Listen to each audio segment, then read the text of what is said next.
Hi class. Decided to just make you a quick video about today's lesson. I have to leave town early and won't be in town for when class starts. So I'm going to make you a video. Today we're going to talk about inverse functions for sine, cosine, and tangent.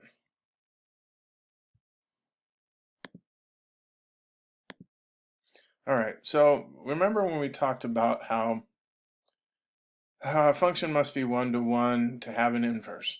If we look at sine here, sine's definitely not one-to-one. If we put a horizontal line on it, it would touch it in more than one place. And so what we have to do is we have to restrict the domain so we can have an inverse function.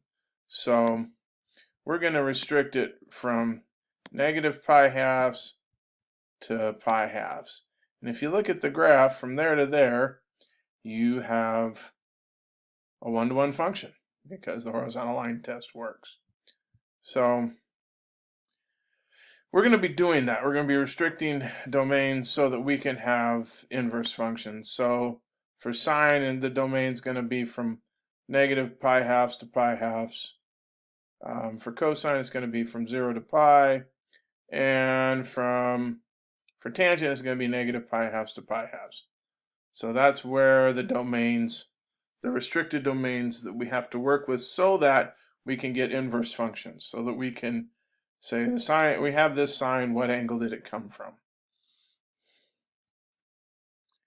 Now, the inverse for each trig function, so sine inverse of x equals y corresponds with sine y equals x. Okay, so notice this here is my independent variable, y, and this here is my dependent variable. So this is my independent, and this is my dependent. Okay, but in the inverse, notice the dependent variable becomes the independent variable, and the independent variable becomes the dependent variable. We switch, and so these are formulas that are related, just like when we did our exponential functions and our logarithms together, so we could see how they're related. These are how these are related. So notice here, one of the other quick things is sine y. The y is an angle. That's an angle. So when we're just doing sine, cosine, and tangent, we're putting in an angle and getting out some sort of measure in radians or in degrees. And here, for the inverse, we're putting in either radians or degrees. No, excuse me, we're putting out some sort of measure, right? Like 1/2 root 3 over 2, 1, and we're getting out the angle whose sine is this thing that we put in. That's what's happening with our inverse functions. This is a lovely slide. I put it in. You can pause the video right here and look at it for a second. It talks about the restricted domains. Notice when we talk about the inverse functions, we switch, right? Because so notice the range. What our restricted domain up here is now our range, and the range for these functions was between -1 and 1. Now that's our domain, and so those are things to remember. And just you can just pause that and read this. And also sometimes these inverse functions are called arcsine, arccosine, and arctangent, just in case you want to sound extra super duper fancy. Okay, so here's an example, and they want you to find the exact value. So sine, inverse sine of root 3 over 2. So I put in my two triangles here, and I'm looking over here, and I've got root 3 over 2 is the angle that has the sine of that has a sine of root 3 over 2 is 60 degrees. So this one would be 60. Cosine of 1/2, or well, let's see, here's 1/2, right? It's going to be 60, but we need, for B, we need the reference angle. Cosine is negative where? It's negative, it's definitely negative over here, right? And it's negative over here, so we could also have, let's see, 60. This would be what, 120? So 120 would work because we're restricting our domain and our range, so the 120 would work there. And tangent inverse of 1, well, let's see. We know that a 45, 45, 90 triangle has 45 degrees. The tangent of 45 degrees is 1. So the answer is the angle whose tangent is 1 is 45 degrees. Okay. So that's a nice little example for you. Again, they're telling us what they are, and we're telling them what angle gave us these values, or what angle is associated with these values. I'm just going to put you try it. So pause the video right now and try these problems. 1, 2, 3, pause.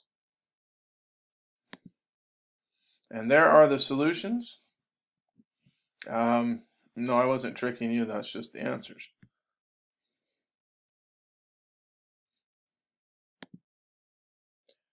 Here's another try it. You want to try it on your calculator. And, oh, I can't remember what TI-84 would have. I know on some of the scientific calculators you have that sign in the -1. But you put your number in and then put your operator. Okay, so this is where you pause the video, you get out your calculator, and you give these a try. Okay, so pause it, give them a try. You know, the great thing is you don't have to be sitting there live with me. You can pause it, you can go get a bowl of cereal, eat the bowl of cereal, pet your dog, and come back and work on this. Okay, so now here we want to find, we're going to shift gears a little bit. We want to find angles in right triangles. So now look at what they've done. They've given us a right triangle, and they've told us that that side is 10 and the hypotenuse is 50. And here's our angle. And so since it's opposite of that, the sine of theta is going to be 10 over 50, or 1 over 5. Notice I had this little answer box up here because it looks so neat. Okay, so now I'm going to do sine inverse of 1/5 on my calculator, and I'm going to get 11.5, and my calculator is in degree mode here. Okay, so that is the way we set it up. We know that sine is 1/5, then we do inverse sine of 1/5 to get the angle, and you put your calculator in degree mode. You try it right now. Pause the video.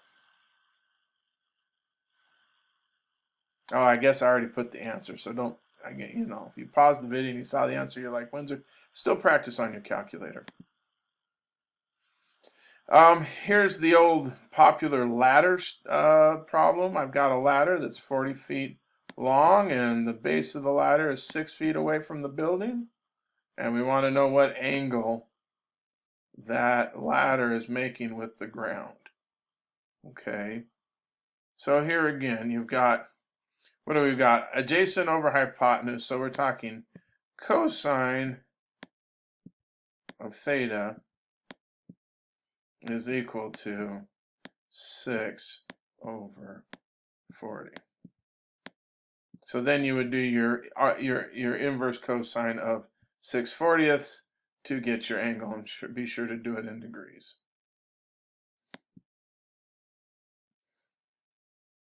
So now here we're going to do all the angles between 0 and 180 that satisfy this given equation. So we're trying to find the angles that have 0.4 as their sine or 0.4 as their cosine. I'm trying to remember. Oh, look, I wrote the answers down. We'll just look at the first one. I'll let you practice the second one. And here's the steps. So since sine of theta equals 0.4, I can do theta equals sine inverse of 0.4. Okay. Notice I can take the inverse sine of each side just like you can square root each side or subtract 3 from each side. And so theta is equal to 23.6. Now, but we're looking between 0 and 180, right? So I got my graph over here. 180 is living over here. And so I've got 23 degrees. And if I rotate around 156.4, that's 180 minus 23.6. I get this other angle that is, it has 23.6 as a reference angle. Okay. So my two answers would be 23.6 and 156.4. So you can try it with the with cosine. Okay.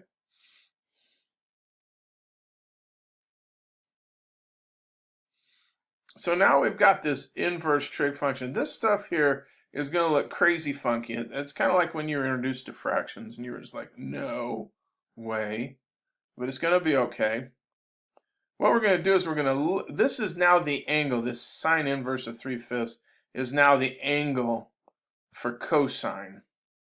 So what we do is we take this and we make it theta. And so what is the sine? If the sine is 3/5, that means 3 is my opposite side and 5 is my adjacent side for this angle. And so through the wonder of the Pythagorean theorem, or if you know your Pythagorean triples, we know this this adjacent side here is 4. 3, 4, 5 right triangle, or you can do Pythagorean theorem. So now if this whole thing is theta, the cosine of this whole thing would be 4/5. In other words, they're saying, what's the cosine of the angle? Well, the cosine of the angle is 4/5. We never figure out what the angle is. We didn't put it in our calculator. I suppose if you're really dying, you could put it into your calculator and then take cosine. But here's a way to use your triangles and, and think about it a little. So again, if this is our angle, well, our angle has a sine of 3/5. Okay, 3/5. I use the Pythagorean theorem or my knowledge of Pythagorean triples to figure out that this side is 4. So what is cosine? Well, cosine's adjacent over hypotenuse. Cosine's 4/5. That's the answer. So another one, even more awesomeness. I don't even know if that's spelled right, but it sure was fun to try. We want to write the sine of cosine inverse of x as an algebraic expression for x for -1 for x between -1 and 1. Okay. So now I'm going to say let theta equal inverse cosine of x. So that means that cosine of theta equals x. So here I've written it down, cosine of theta equals x. And I wrote x over 1 because cosine is a ratio. And sometimes my students, when they see just a number or like a variable or a number that is not written in a fraction, they get a little confused. But it's a ratio. So there's my adjacent side x, there's my 1. X over 1 is my cosine of this angle. I can do through the magic of the Pythagorean theorem, I can get this side. So now what's the sine? The sine is opposite over hypotenuse. And since hypotenuse is 1, there is our answer, 1 minus this x squared, square root of 1 minus x squared. Okay? So we're doing similar things. You may have to watch this particular slide like 8 times because I don't know what I'm saying sometimes. And some of you may not be awake yet. I'm rooting for you though. So now that's the end of the slideshow. One of the things I'm just going to say real quick, and let me just say something real quick. There are some resources that you can use online. So there's a website called SOS Math. There's one that's called Math is Fun. Obviously Khan Academy, for those of you who have been introduced to that. If you look at those, and you search